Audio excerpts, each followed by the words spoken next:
अनाधिकार प्रवेश। रवींद्रनाथ टैगोर की कहानी। किसी एक सुबह सड़क के पास खड़े हो कर एक लड़का एक दूसरे लड़के के साथ एक अति साहसिक कार्य से संबंधित शर्त रख रहा था। ठाकुरबाड़ी के पुष्पवाटिका से फूल तोड़ सकेगा या नहीं, यही उनके तर्क का विषय था। एक लड़का बोला, सकेगा, और दूसरा लड़का बोला, कभी नहीं सकेगा। ये काम सुनने में तो बहुत आसान है, लेकिन करना उतना सहज नहीं। ऐसा क्यों है, ये समझाने के लिए थोड़ा और विस्तार से बताना आवश्यक है। स्वर्गवासी माधवचंद्र तर्कवाचस्पति की विधवा पत्नी जयकाली देवी राधानाथ जी के मंदिर की उत्तराधिकारिणी हैं। अध्यापक महाशय को तर्कवाचस्पति उपाधि मिली जरूर थी, लेकिन वो कभी अपनी पत्नी के सामने ये सिद्ध नहीं कर पाए थे। कुछ पंडितों का कहना था कि उनकी उपाधि सार्थक हुई थी क्योंकि सारे तर्क और वाक्य सब कुछ उनकी पत्नी के हिस्से ही आए थे और वो पति रूप में इसका फल भोग कर रहे थे। सत्य तो यह था कि जयकाली ज्यादा बात नहीं करती थी, लेकिन बहुधा सिर्फ दो बातों में।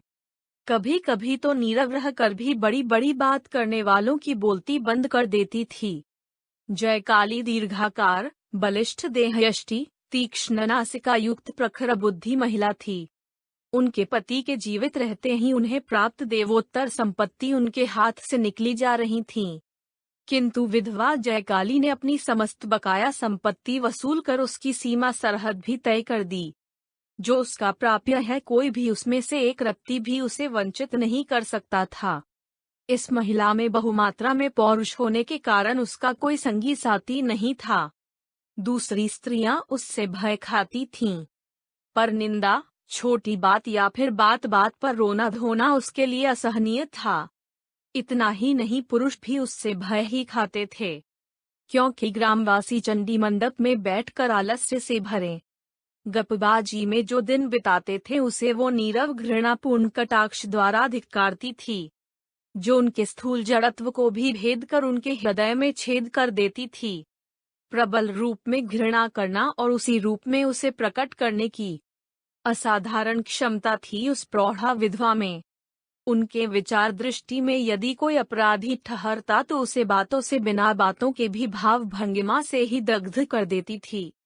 गांव के सारे कार्यक्रमों, आपदा विपदा में उपस्थिति रहती, हर जगह वो अपने लिए गौरवपूर्ण सर्वोच्च स्थान बिना चेष्टा के ही प्राप्त कर लेती थी। जहां भी उनकी उपस्थिति रहेगी सबके बीच उन्हें ही प्रधान पद मिलेगा, इस विषय में न उनको और न ही दूसरों को कोई संदेह रहता। रोगी सेवा में सिद्धहस्त थी, लेकिन रोगी उनसे यमराज की भांति डरता। रोग मुक्त होने के लिए नियम पालन में लेश मात्र भी उल्लंघन जयकाली देवी की क्रोधाग्नि रोगी के बुखार से भी अधिक तप्त कर देती थी। दीर्घाकार ये महिला गांव के मस्तक पर विधाता के कठोर नियमदंड की तरह सदैव उपस्थित रहती। कोई उनकी अवहेलना नहीं कर सकता था और न ही उनसे प्रेम करता था। गांव के प्रत्येक व्यक्ति से उनका योग सूत्र था, लेकिन फिर भी उनके जैसी एकाकी महिला और कोई नहीं थी।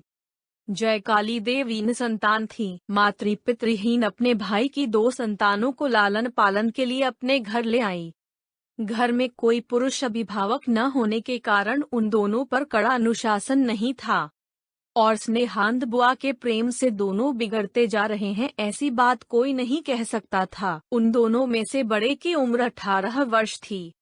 कभी कभी उसके विवाह के प्रस्ताव भी आने लगे थे, और परिणय सूत्र में बंधने के प्रति उस किशोर का मन भी कदाचित उदासीन नहीं था। लेकिन उसकी बुआ ने इस सुखवासना को एक दिन के लिए भी प्रश्रय नहीं दिया। अन्य महिलाओं की भांति किशोर नवदंपति के नव प्रेमोद्गम दृश्य उनकी कल्पना में बहुत उपभोग्य मनोरम जैसा कुछ नहीं था, और उनका भतीजा विवाह कर दूसरे पुरुषों की तरह दिन भर घर में पड़े रहकर पत्नी के प्रेम आह्लाद में खा पी कर मोटा होता रहे, ये संभावना उनके सम्मुख असंभव प्रतीत होती थी। वो बहुत कड़े शब्दों में कहती, पुलिन पहले उपार्जन करना शुरू करे, उसके बाद ही बहू घर आएगी। बुआ के इतने कठोर वाक्य सुन आगंतुकों का हृदय फट जाता। ठाकुरबाड़ी, मंदिर, जयकाली देवी के लिए सर्वप्रमुख और यत्नशील धन था। भगवान के शयन स्नानाहार में तिलमात्र की त्रुटि भी असहनीय थी। पुजारी ब्राह्मण भी अपने दो देवताओं की अपेक्षा इस मानवी से सबसे ज्यादा भय खाते थे। पहले एक समय था जब स्वयं देवता के नाम से निकला हिस्सा भी उन्हें पूरा नहीं मिलता था। कारण पुजारी ब्राह्मण की एक और पूजक मूर्ति गोपनीय मंदिर में थी। उसका नाम निस्तारिणी था। छुपाकर घी, दूध, छेना, मैदा, नैवेद्य स्वर्ग और नर्क में बराबर बांट दिया करता था। लेकिन आजकल जयकाली के सामने देवता को उनके हिस्से का 16 आना पूरा ही भोग चढ़ा दिया जाता है। उपदेवता को जीविका के लिए अब अन्यत्र उपाय देखना पड़ रहा है। जयकाली की सेवा और यत्न से मंदिर प्रांगण साफ सुथरा झकझक करता है। कहीं एक तिनका भी पड़ा नहीं रहता। प्रांगण के पार्श्व में माधवी लता उगाई है। उसके यदि एक भी सूखा पत्ता गिरे तो जयकाली तुरंत उसे उठाकर बाहर फेंक देती है। मंदिर की परिपाटी, शुद्धता और पवित्रता में लेश मात्र भी व्यवधान होने पर जयकाली देवी उसे सहन नहीं कर पाती थी। पहले गांव के लड़के छुपा छुपी खेलते हुए इसी प्रांगण में आश्रय लेते थे, लेकिन अब ये सुयोग संभव नहीं। पर्व उत्सव के अतिरिक्त मंदिर प्रांगण में ऊधम मचाने की अनुमति किसी को नहीं। कभी कभी बकरी शावक भी घुस आते थे पौधे लता पत्ता खाकर अपनी भूख मिटाने के लिए। लेकिन अब यहाँ पांव धरने पर दंड प्रहार खाकर मिमियाते हुए भागना पड़ता है। अनाचारी व्यक्ति चाहे वो परम आत्मीय संबंधी ही क्यों न हो, उसका मंदिर प्रांगण में प्रवेश नहीं हो सकता था। जयकाली की एक भगिनी का पति, जो खानपान में धर्मच्युत मांसलोलुप था, आत्मीयता पूर्वक भेंट करने आया। किंतु जयकाली के त्वरित प्रवेश विरोध प्रदर्शन पर सगी बहन से संबंध विच्छेद हो गया। इस मंदिर से संबंधित अनावश्यक अतिरिक्त सतर्कता सामान्य व्यक्तियों के बीच पागलपन ही माना जाता था। जयकाली बाकी हर जगह कठोर, दृढ़ और स्वतंत्र थी, मात्र इस मंदिर में वो संपूर्ण आत्मसमर्पित थी। इस मूर्ति के सामने जयकाली जननी, पत्नी, दासी, इनके सामने वो सतर्क, सुकोमल, सुंदर और नम्र थी। एकमात्र इस मंदिर प्रस्तर और अंदर विराजे देवता के सामने ही जयकाली का निगूढ़ नारी स्वभाव चरितार्थ होता था। यही उसका स्वामी, पुत्र और समस्त संसार बन गया था। इतना जानने के बाद पाठक अब समझ सकते हैं कि मंदिर प्रांगण से फूल तोड़कर दिखाने की प्रतिज्ञा करने वाले लड़के के साहस की सचमुच कोई सीमा नहीं थी। वो जयकाली का छोटा भतीजा नलिन था। वो अपनी बुआ को बहुत अच्छी तरह जानता है, फिर भी उसकी दुर्दांत प्रकृति बुआ के अनुशासन के वश में नहीं आई। जहाँ भी विपदा हो उसका आकर्षण भी वहीं होता, और जहाँ अनुशासन वहीं उसका मन उसे लंघित करने को चंचल हो उठता। जनश्रुति है, नलिन की बुआ भी अपने बाल्यकाल में उसी के स्वभाव की अभिरूप थी। जयकाली उस समय मातृ स्नेह मिश्रित भक्ति भाव सहित देवता की ओर दृष्टि टिकाए दालान में बैठकर माला जाप कर रही थी।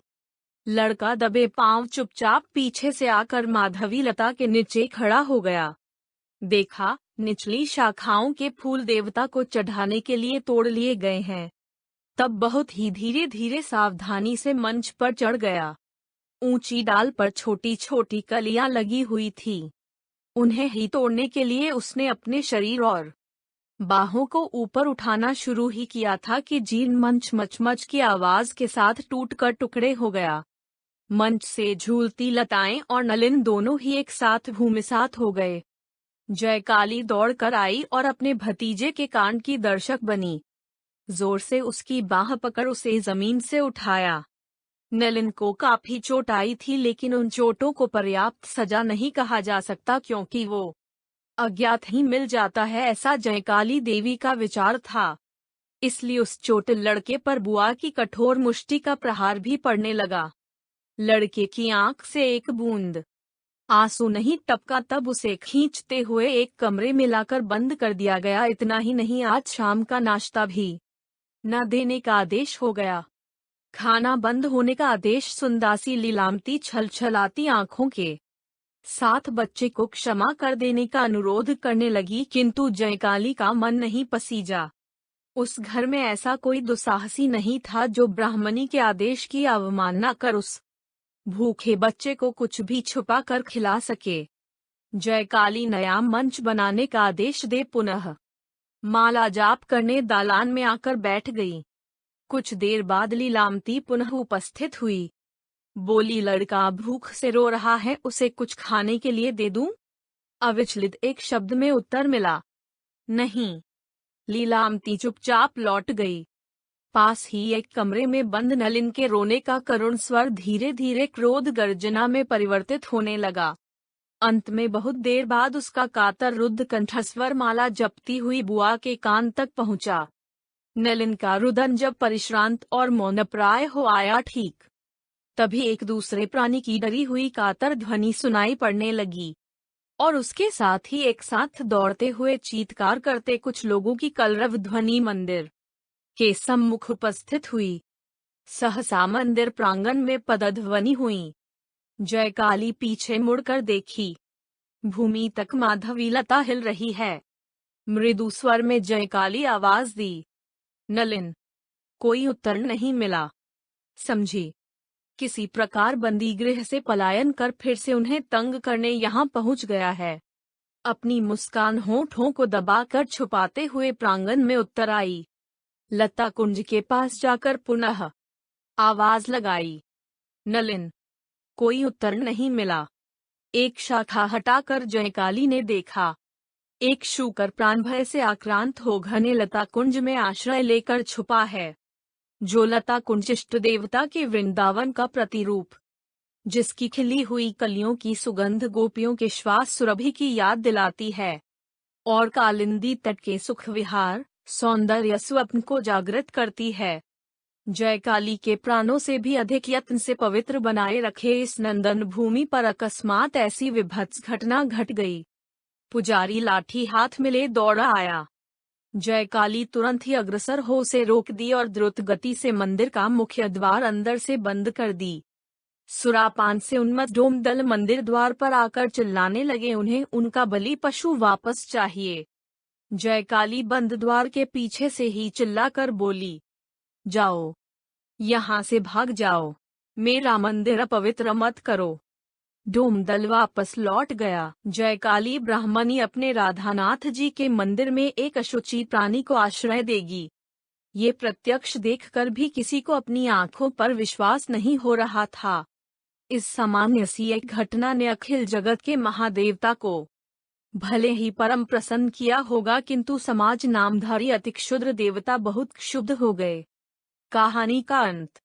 धन्यवाद।